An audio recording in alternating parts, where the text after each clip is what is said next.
E aí, meus queridos, sejam muito bem-vindos a mais um vídeo do Escanteio Curto. E eu espero que vocês estejam bem, porque eu estou ótimo. E o motivo é um só, temos vídeo muito especial. Hoje a gente tem uma entrevista com um tema ótimo e com um convidado melhor ainda.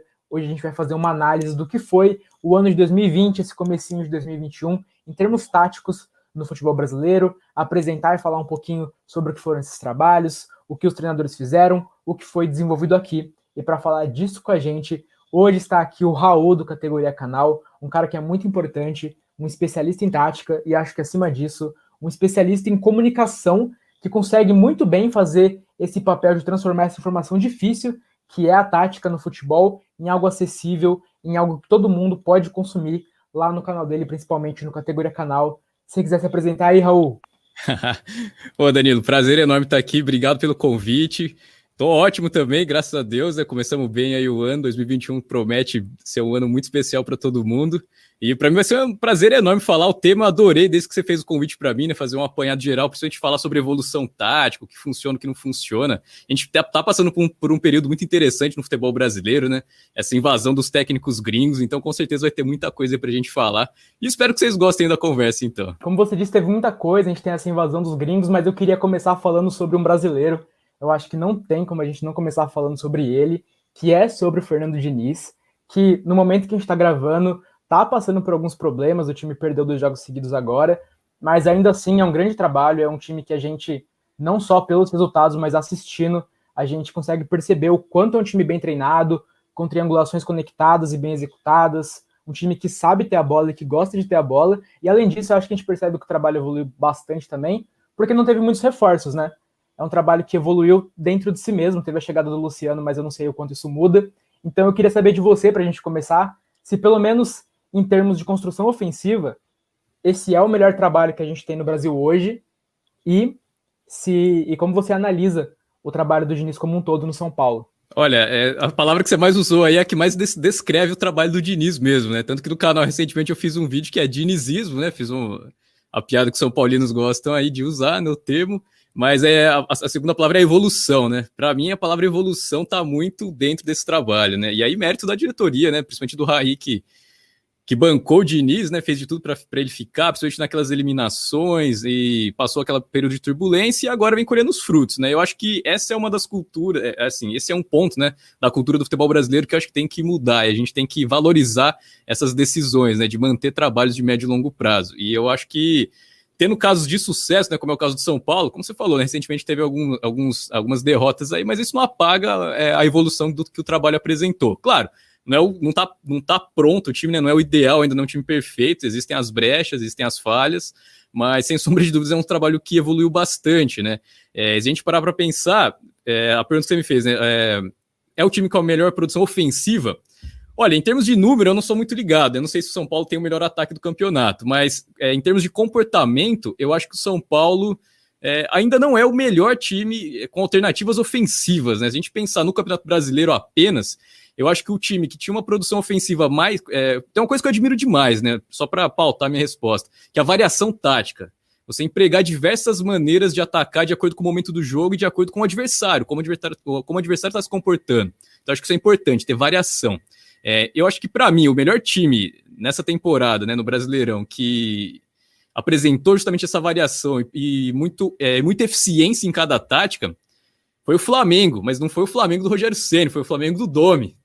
Eu acho que era o time que apresentava mais alternativas ofensivas interessantes. Então, eu analisei bastante o trabalho dele de perto. Queria ver quais ideias ele ia conseguir implementar aqui no futebol brasileiro. Então, assisti vários jogos do Flamengo mesmo. E eu pude notar muita coisa interessante, né? Inclusive, eu era um dos grandes defensores do trabalho dele aqui. Agora vamos voltar para o São Paulo, né? O Fernando Diniz, o que eu vejo é que um dos pontos de oportunidade para o São Paulo melhorar é justamente esse. Em alguns momentos, o time insiste em jogadas que o adversário consegue neutralizar facilmente. Um exemplo, times que se fecham muito bem atrás, né, que usam bastante compactação defensiva e bloco baixo, né, linhas mais baixas ali, praticamente na linha da grande área ali, né, e se fecha ali. Muitas vezes a gente vê o São Paulo insistindo naqueles cruzamentos sem profundidade, que acabam não surtindo tanto efeito assim, e nas tabelas, né, trocas de passe por dentro do bloco, para tentar invadir o bloco de marcação e tentar uma finalização dentro da compactação defensiva do adversário. Então, às vezes, eu acho que falta algumas alternativas, por exemplo, as inversões, alguma jogada que tente, de alguma forma, quebrar o bloco, ou pelo menos abrir espaço entre as linhas, para depois tentar esse tipo de jogada, né? Ou tirar um pouco o bloco adversário de trás, para daí sim tentar aquele cruzamento sem profundidade. Em alguns momentos, eu acho que ainda falta essa alternativa. E era uma alternativa que a gente via muito no Flamengo, por isso que eu faço essa comparação. Se a gente for pensar assim, qual mais me agradava, eu acho que eu ainda fico com o Flamengo do Domi, que tinha essa variação tática interessante na hora de ser ofensivo, né? Perfeito, eu acho que eu concordo em relação ao Domi, eu inclusive acho que não foi a opção ideal ter abrido mão dele naquele momento, mas sobre o Diniz, é uma coisa que você falou, de atrair o adversário, eu acho que uma das grandes críticas que se tem hoje ainda ao trabalho dele é a questão de sair jogando com a bola no chão, né? E aí as críticas vão desde os mais conservadores, que falam que não pode sair jogando, até os que falam que apertou tem que dar chutão. A gente sabe que o Diniz ele é muito convicto do que ele acredita e de sair com a bola no chão. Então eu queria saber o que você acha sobre isso, se você acha que é realmente importante que sempre que haja possibilidade tente sair jogando, ou se surgiu um aperto maior, o time que marca com a linha mais alta tem que dar o chutão e tem que ser talvez não um chutão, mas uma ligação direta, né? Uma coisa mais treinada, que tenha realmente um jogador que consiga ganhar a primeira, a segunda bola para começar a jogada já da segunda linha. Eu queria saber o que você pensa sobre isso. Excelente pergunta. A saída de bola é o princípio, né? Assim, inclusive, quando eu vou fazer análise, seja de que time for, seja aqui no Brasil, seja da Europa, enfim, eu separo a análise em 2 grandes blocos primeiro, né? O time com a bola e o adversário com a bola. E aí a análise sempre começa assim. O time começa com a bola na defesa. A partir dali, ele tem que avançar em campo para depois tentar uma finalização. Então, essas táticas, esses grupos de táticas, eles são diferentes, né? Então, saída de bola é uma coisa importantíssima. É o início, praticamente, né, do jogo. Falando da saída de bola especificamente do Fernando Diniz, eu acho que a saída de bola trabalhada, toques rápidos no chão, deve sim ser implementado, porém tem que ter uma alternativa assim de sair na bola longa, tá? E não é apertou dar o chutão. Eu acho que aí mostra que existe uma deficiência tática, né? Existe uma falta de... Não existe, uma falta de plano, né? Não existe um plano bem traçado para conseguir neutralizar a pressão do adversário. Então vou dar exemplos aqui práticos aí pensando no São Paulo. Se a gente pegar o jogo do São Paulo contra o Palmeiras, o Palmeiras no primeiro turno, se não me engano, ainda era do Luxemburgo. O Palmeiras, naquele momento, estava passando por uma tentativa de transição. O que aconteceu? O Luxemburgo ele adotou táticas mais reativas, né? Era um time que ficava mais esperando seu adversário no seu campo de defesa e vinha conseguindo bons resultados. E a partir daquele momento ele começou a ser pressionado para apresentar um futebol mais bonito, né? Eu não gosto muito dessa palavra, mas era, né? Se a gente pegar as entrevistas dele, era isso, né? O time tem que jogar bonito, tem que jogar bonito. E aí, dentro desse conceito de jogar bonito dele, o que ele fez? Ele começou a subir o bloco de marcação, tentar fazer a marcação-pressão, tentar sufocar o adversário na saída de bola. Só que marcação-pressão, eu costumo dizer que dentro do futebol, né, dentro da análise tática, é uma ciência à parte. Existe vários pequenos detalhes para fazer a marcação-pressão funcionar. Não basta o time decidir do dia para a noite e falar, agora a gente vai marcar a pressão, e a gente vai sufocar o adversário, a gente vai ganhar de todo mundo, vamos lá, e garra e tudo mais. Existem movimentações, existe coordenação, existe uma coletividade na marcação-pressão, que se não for bem implementada, ela não vai funcionar. E a única coisa que você vai conseguir é abrir o seu bloco de marcação. E era justamente o que estava acontecendo com o Palmeiras, tá? Então, se a gente pegar Palmeiras e São Paulo, o São Paulo conseguia neutralizar facilmente a marcação-pressão do Palmeiras, avançava em campo e pegava o desenho defensivo do Palmeiras todo aberto. Então, nesses casos, quando o time avança o bloco de marcação, abre o seu desenho defensivo e não consegue marcar pressão, sai trocando passe de uma forma mais vertical, rápida, com passes curtos, mas com bastante movimentação, é uma excelente alternativa, porque você vai pegar... É uma situação praticamente como se fosse um contra-ataque, porque o adversário ele se abre, né, voluntariamente, o time neutraliza e ataca a linha defensiva, pega o campo todo de ataque aberto, né, a defesa correndo para trás, que é sempre o grande terror das linhas defensivas. Nesses casos é uma alternativa interessantíssima, tá?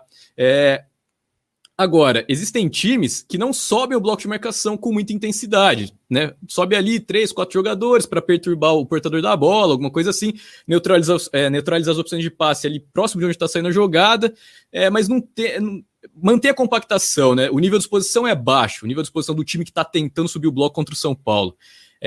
E nesses casos, existem algumas alternativas que podem ser interessantes, né? Aquilo que eu falo sobre correr risco desnecessário. Muitas vezes o Diniz acaba muito preso a essa ideia, né? E acaba, digamos assim, não desenvolvendo essa alternativa que poderia ser muito interessante. Ele tem peças para fazer isso, né? Ficou claro contra o Flamengo, né? Vamos pegar outro exemplo para ilustrar que acho que fica bem interessante. Se não me engano, no segundo jogo contra o Flamengo, né, que foi da Copa do Brasil, aí o São Paulo jogou no Morumbi. O Flamengo já veio tentando sufocar o São Paulo, abrindo bloco de marcação, só que o Flamengo subia o bloco com bastante compactação. Isso quer dizer o quê? Que a linha defensiva ficava muito avançada, então tinha muito espaço nas costas da defesa, livre de impedimento. Teve 2 bolas que o time do São Paulo saiu em lançamento, explorando ali a saída do Brenner em velocidade. E nas 2 vezes ele conseguiu arrancar, uma ele ganhou escanteio, uma quase saiu a finalização. Então assim, o São Paulo em alguns momentos mostra essa alternativa, mas parece que é uma coisa que não é bem vista pelo próprio Diniz. Mas enfim, eu não sei, eu não conheço ele pessoalmente, né? Se eu conhecesse, eu com certeza perguntaria. O São Paulo tem essa alternativa, tem peças para fazer isso, tem os jogadores atrás que sabem fazer essa bola chegar com mais qualidade na frente, por exemplo, o caso do Daniel Alves, o próprio Reinaldo, os 2 zagueiros da base, né, o Léo, o Diego, então eles tinham um pouco mais de movimentação para fazer essa bola sair com mais qualidade. O próprio Arboleda, Bruno Alves, eles têm essa alternativa, mas enfim, parece que é uma coisa que é meio que podada, né, assim, do próprio modelo de jogo dele. E aí eu volto naquilo que eu falei no comecinho na primeira pergunta, né, os pontos de oportunidade que o Diniz tem. E eu acho que ter essa variação tática aí de novo, né, resgatando um conceito de futebol que eu acho que que o pessoal tem que valorizar mais, né, ter variações, ter alternativas, acaba faltando nesse trabalho dele. Justamente uma forma de avançar interessante, que já se mostrou efetiva, mas que o time não tenta muitas vezes. E eu acho que esse é um ponto interessante mesmo, e para complementar essa visão aí da saída de bola do São Paulo. Já ficando nesse tópico que a gente está falando, do Diniz, para a gente já começar a colocar, como a gente citou no começo, alguns estrangeiros nessa roda, a gente tem um cara que desde o ano passado já faz um trabalho legal, que é o Sampaoli, e tem bastante coisa que a gente encontra também no estilo de jogo do Diniz. Como você mesmo disse, essa coisa de gostar de ter a bola e de saber infiltrar o bloco adversário por dentro, a gente encontra muito disso no trabalho do Sampaoli e muitas outras coisas em termos de variação. Então eu queria saber, é um trabalho diferente porque a gente vê que houve um investimento, que ele teve mais condições do que o Diniz para desenvolver algo. Então eu queria saber como você enxerga o trabalho do Sampaoli. Eu sou um grande fã do Sampaoli, né? Desde o ano passado do Santos, e a gente já vem notando aí, né? Inclusive, claro, já tem outros trabalhos brilhantes dele aí ao longo da carreira, né? Mas assim, mais recente agora esses 2. Inclusive, um ponto que é importante, né? Uma contribuição que eu acho muito interessante é justamente essa, né? O pessoal pega hoje e vê os times debaixo da tabela se defendendo, né? O próprio Sport contra o Galo, o próprio Fortaleza, né, do Rogério Ceni contra o Galo. Por que os times mudaram a forma de se defender, né? E depois, se quiser, a gente entra nesse ponto aí e explica melhor como os times fizeram isso. Justamente por conta da contribuição do ano passado, né? Os times, não é uma novidade, né? O São Paulo já jogou aqui já treinou uma equipe numa temporada, o Santos, e o Jorge Jesus fez no Flamengo, né? Então os times, eu acho que já teve um impacto de evolução tática no Brasil. Essa que é a questão. Eu acho que alguns técnicos já estudaram, já viram isso. Já o Rogério Ceni é uma prova disso, o próprio Jair Ventura, né, a forma como ele começou a desenhar o esporte. Então, já vê uma evolução tática dos sistemas defensivos. Então, por isso que hoje já está um pouco mais equilibrado a coisa, né? Na temporada passada, eu acho que a vantagem era muito maior, né? Por isso que o Santos e o Flamengo nadaram um pouco mais de braçada, né? O Santos, eu falo que nadou de braçada por conta do elenco mais reduzido e tudo mais, e o Flamengo definitivamente nadou de braçada. Mas nessa temporada, os times já não é uma novidade, então os times já conseguem estudar, pegar o histórico e ver algumas alternativas. Olha os times da Europa fazendo, né? Porque, por exemplo, você pega o Campeonato Alemão, você pega o Bayern de Munique atacando, né? Você pega o Santos do ano passado, você pega o Galo desse ano, o próprio Flamengo do ano passado, o Flamengo do Dome. Muitas táticas ali é pensada dos grandes times europeus, né? As inversões, o próprio jogo de posições, né? Para tentar abrir o bloco defensivo. Tem muita alternativa ali que se repete. E aí o que eles fizeram? Olharam como os times pequenos de lá se defendem. Então a gente vê muito, nessa temporada eu vi muito paralelo disso, né? Os times adotando os modelos dos times menores europeus. Isso é um impacto já positivíssimo, né? A gente foi falar do Sampaoli, ele é um dos principais atores aí dessa evolução, né? Agora, justamente esse é o ponto. Como os times já sabem o que esperar do Sampaoli, mesmo que ele tenha essa variação tática, né? Diferente de alguns outros times aí que ficam mais presos ao modelo, mas existe um ponto do jogo do Sampaoli que é a grande vulnerabilidade do time, que é o nível de exposição alto. É um time que passa com muitos jogadores à frente da linha da bola. Então, o nível de exposição alto do São Paulo é a mesma coisa do River Plate contra o Palmeiras. É uma coisa que a gente espera, a gente sabe o que vai acontecer. A chance de acontecer é 95%, porque o time joga assim na maioria do tempo, né? E na maioria da... Assim, não é a de agora, não é uma temporada, é 2, 3, né? Se a gente pegar os times do São Paulo, é assim, o nível de exposição é alto, muita gente passando à frente da linha da bola, são no mínimo 7, muitas vezes 8 jogadores passando à frente da linha da bola para ser opção de passe na frente, espetando o bloco de marcação adversário. Isso acaba deixando o time um pouco mais vulnerável quando as táticas de recuperação de bola não funcionam. Então, quando o time não consegue matar o contra-ataque, acaba exposto. E aí, se o time adversário tem uma alternativa para conseguir avançar e finalizar, né, uma saída em velocidade muito bem armada, acaba justamente explorando essa vulnerabilidade, né? Agora, uma coisa é importante, né? Não só esse impacto nas táticas... assim, o impacto mais prático, né, que a gente consegue ver, né, com mais clareza no futebol brasileiro é essa reação dos técnicos adversários, né, em se defender, essa evolução tática defensiva do Brasil. O brasileiro se defende muito bem, né? Essa é a questão. Já não é de agora, né? A gente sabe se defender bem. Agora, uma coisa que eu sinto falta é justamente isso, os times aprenderem a atacar como o São Paulo ataca, entendeu? Atacar como o Jorge Jesus atacava. Eu praticamente não vejo isso acontecer em nenhum time, né? Ninguém está adotando esse modelo de, vamos essas inversões, são interessantes, as movimentações aqui, vamos tentar replicar isso. Isso eu não vejo. Isso eu acho interessante, né? Porque é uma coisa que funciona muito bem, é uma discussão que deveria estar na pauta, né? Mas não, acaba sendo só essa reação mesmo que a gente vê na prática, né? Agora não sei, né? Vamos ver nas próximas temporadas, tenho certeza que os técnicos estão vendo isso, né? Mas claro que existe uma certa dificuldade de implementar, né? Principalmente se você não tem um elenco que tem um nível técnico muito alto. Um pouquinho já ficando, 2 coisinhas sobre o que acabou de falar. Eu queria saber um pouquinho mais mesmo sobre isso de os técnicos brasileiros começarem a enxergar lá fora como que técnicos de times que têm menos investimento fazem para parar esses times com mais potencial. Alguns padrões que a gente pode enxergar que estão sendo realizados aqui são realizados lá fora. E eu queria também saber se, em termos de execução, parece que é mais simples fazer um jogo reativo e os técnicos acabam ficando confortáveis com esse tipo de cenário. Estou certo nessa suposição? Tá perfeito, é exatamente isso. O que acontece é quando você adota o posicionamento, o que eu chamo de posicionamento e paciência, né? É a coisa que mais ilustra o comportamento reativo, né? Posicionamento e paciência. Tem que ter um bom posicionamento e tem que ter paciência. Você depender do seu adversário, tentar invadir o bloco de marcação ou avançar em campo para daí recuperar a posse de bola. Então você está esperando ali, mas tem que ter um posicionamento necessariamente, tá? E claro, é muito mais fácil você copiar um modelo que é baseado no posicionamento e paciência do que nas táticas proativas de recuperar a posse de bola. Como eu te falei, o time não decide fazer a marcação-pressão do dia para a noite. O time não decide fazer o perde-pressiona do dia para a noite. Ou melhor, pode até decidir, mas a chance de ser ineficiente é gigante. E o time vai conseguir apenas ficar mais exposto ainda, né? Então eu acho que é um caminho natural, tá? E aí existem outros problemas, né, da estrutura do futebol brasileiro.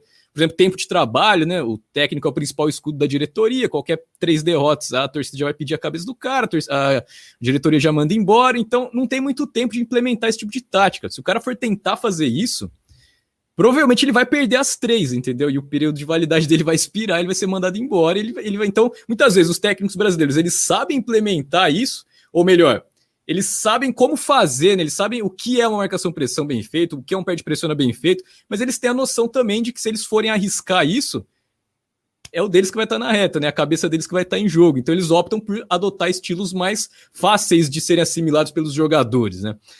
Quando o Abel Ferreira assumiu o Palmeiras, eu falei isso, né? Eu fiz uma análise, né, do que esperar do Abel Ferreira, e eu tinha falado isso. Falei, a forma como ele treina os últimos trabalhos dele, eu acho que não vai ter tempo de implementação, né? Porque são táticas não tão diferentes, mas vai ter ganho de qualidade. A forma como ele implementa, a forma como ele treina as equipes, né? A forma como ele se comunica, a forma como ele lidera, né? Acho que essa é a grande virtude dele, nessa gestão de grupos, jogadores extremamente motivados, mas são táticas de fácil assimilação.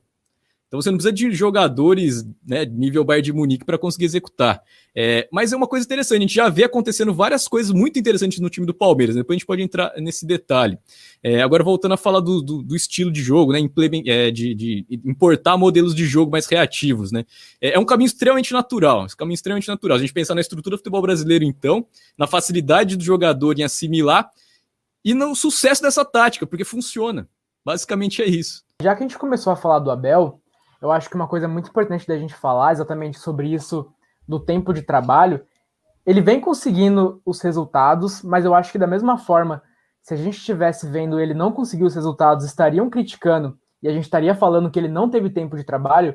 Eu acho complicado também colocar ele nesse patamar tão alto, porque eu não sinto que ele teve todo esse tempo de realizar esse trabalho.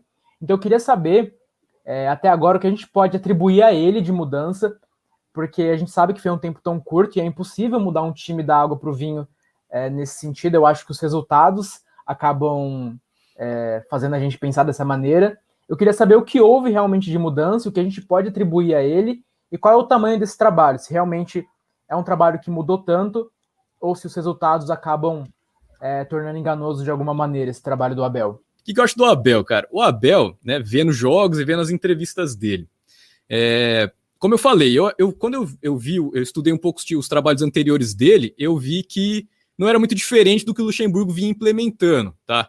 Não era tão diferente assim, não era, por exemplo, a transição que foi a chegada do Domi no Flamengo, né? Não foi a transição que foi a saída do Carille para a chegada do Thiago Nunes no Corinthians, sabe? Isso sim é uma mudança muito brutal, né?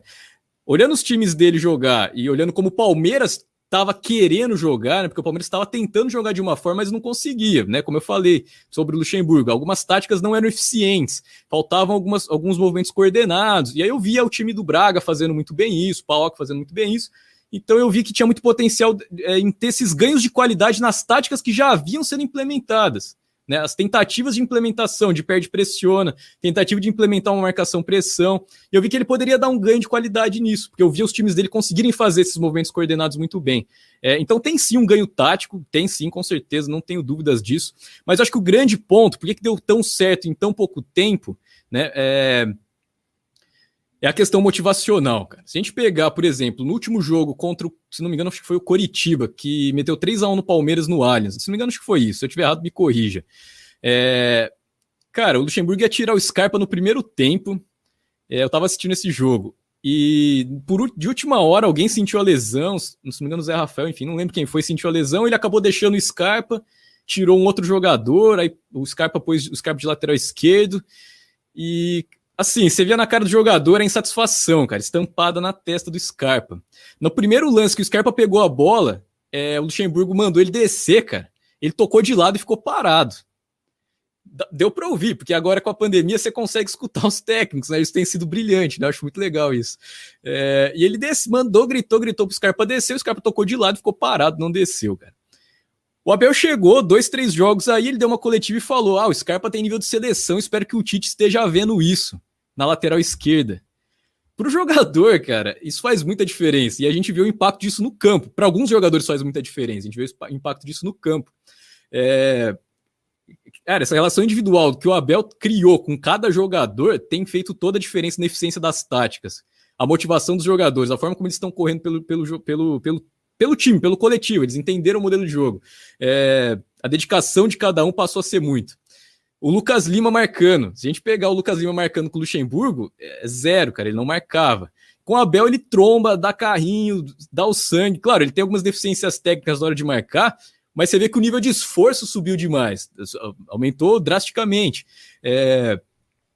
O Zé Rafael, uma vez eu ouvi uma entrevista do Abel também falando assim, o Zé Rafael foi pro sacrifício num jogo. Ele falou, o Zé Rafael é um grande líder do grupo, um cara que foi pro esforço, sabe, ele elogia muito os jogadores, eleva a moral dos caras, ele tem uma gestão de grupo muito interessante, e conversando com o pessoal que acompanhava o trabalho dele fora aqui do Brasil, é uma unanimidade, a forma como ele tem o elenco na mão motiva os caras, isso faz muita diferença. Por quê? O Palmeiras não precisava, assim, mudar, se reinventar demais, precisava de ganho de qualidade nas táticas que não estavam acontecendo. Isso teve. Agora, se a gente parar para pensar, por exemplo, táticas ofensivas, o Palmeiras tem algumas alternativas, mas não é tão diferente assim como o Luxemburgo atacava. O Palmeiras ainda é dependente muito dos cruzamentos, dos contra-ataques, ainda depende muito disso. As táticas em si não mudaram tanto assim. Não foi o Abel chegou e agora o time troca passes por dentro do bloco de marcação adversário e sai na cara do gol toda hora. Perfeito, eu acho que eu consigo enxergar muito isso também, porque a gente viu tanto no jogo contra o São Paulo, o segundo gol do São Paulo sai em um momento que o Palmeiras vai fazer a marcação-pressão, não consegue fazer a marcação-pressão, o São Paulo sai jogando e faz o gol. E no jogo seguinte, que foi esse jogo contra o Coritiba, O primeiro gol do Coritiba também é assim, o Palmeiras sobe a linha, não consegue fazer a marcação-pressão, o Coritiba sai, o Marcos Rocha erra, e sai o gol do Coritiba. Eu acho que também consigo enxergar muito dessa maneira. E eu acho que uma outra coisa interessante que foi citada é a questão do quanto a motivação é importante. E eu acho que além da motivação, outra coisa que entra bastante nessa questão do Palmeiras e de outros times é a questão da confiança. Sinto eu que você pode confirmar que a confiança é muito importante, inclusive no momento que você tem que executar algo que é muito rebuscado em termos táticos. Por exemplo, uma saída de bola com a bola no chão, com troca de passes. A confiança é muito importante nesse momento. E também para fazer uma marcação-pressão, para acertar esse timing. Tô certo? Perfeito. Uma coisa interessante também, né? Se a gente comparar Luxemburgo e Abel, então, para falar o que evoluiu no Palmeiras, né? O Luxemburgo, ele tem os méritos, cara. Eu gosto muito do Luxemburgo, né? Eu acho que, claro, tem os pontos de oportunidade, como todos nós temos, né? Não só os técnicos, mas todo mundo como ser humano pode evoluir em algum ponto. Eu acho que a questão da motivação, assim, de mexer com o brilho do jogador, ele faz muito bem isso, né? De dar aquelas preleções bem quentes e tudo mais. Só que isso tem tem um limite, né? O cara, muitas vezes, ele precisa fazer uma marcação-pressão ou uma saída de bola, como você falou. Ele não precisa de motivação, ele não precisa estar com garra vibrando para fazer isso. Ele precisa saber o que ele tem que fazer. Ele precisa saber para onde ele tem que correr. Ele precisa saber para quem ele tem que tocar a bola. E se você não der uma instrução clara para o jogador, você vai recuar nesse momento. Você vai encostar, você vai abrir nesse momento.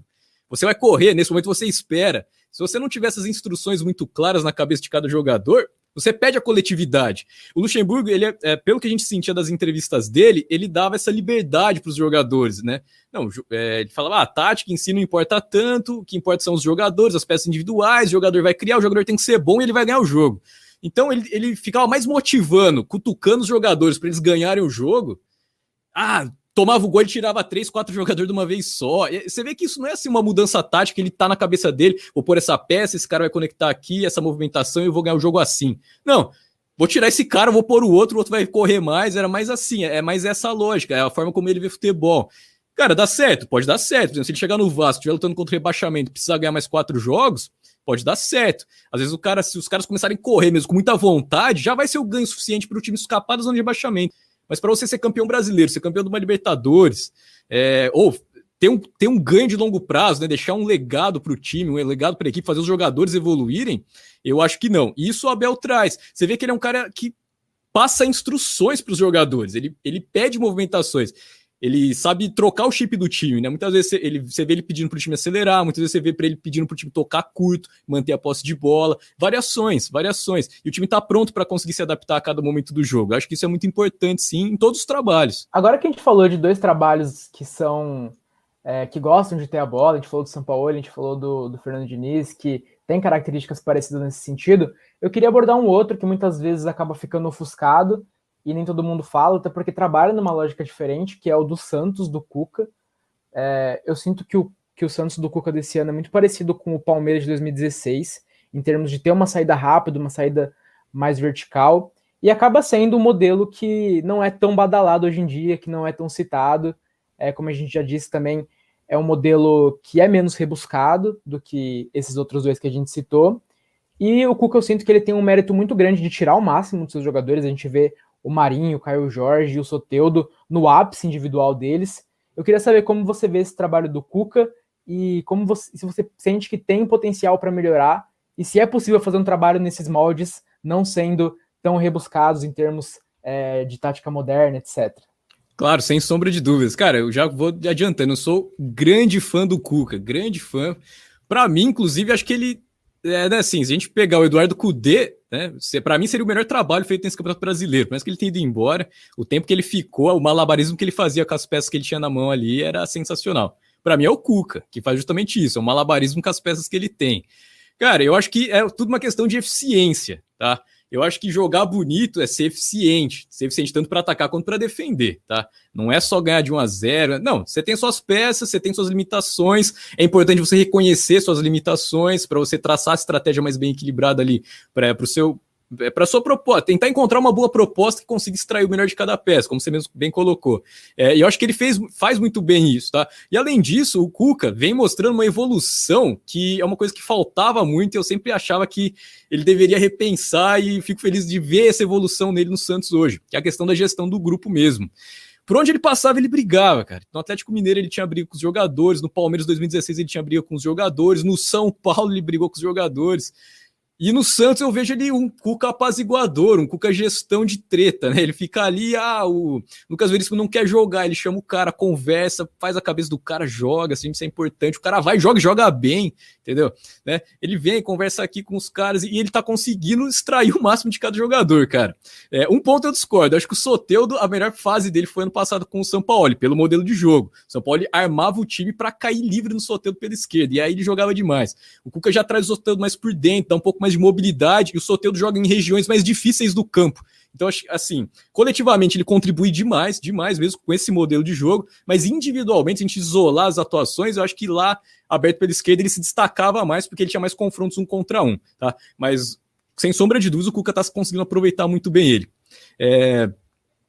Então, assim, eu acho que não existe uma fórmula de jogar bonito, né? Assim, nós temos que ter a bola para jogar bonito. Eu acho que não, eu acho que se você fizer boas tabelas, der 4 toques ali na bola e fizer um gol de pé em pé ali, toques de primeira, vai ser um golaço. Você não precisa trocar 20, 30 passes, entendeu? Se você sair numa transição rápida, uma arrancada individual, abrindo espaço, muita movimentação sem a bola, também vai ser uma belíssima jogada, tá? Mas a questão também do Cuca, a gente vê isso muito no Santos, é o time vibrando também, né?